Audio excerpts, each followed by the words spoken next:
அச்சமில்லா பாசத்தின் வார்த்தை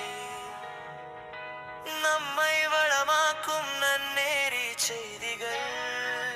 கதை பாட்டாக கண்ணியமாய் ஒப்பிவிப்பார் எங்கள் அசைவில் ஆனந்தம் கொள்வார் கேட்டல் குறைந்தால் கேள்வி தொடுத்திடுவார் குதாகுலம் கண்டால் கூனல் தாத்தவும் குழி விழ சிரித்திடுவார்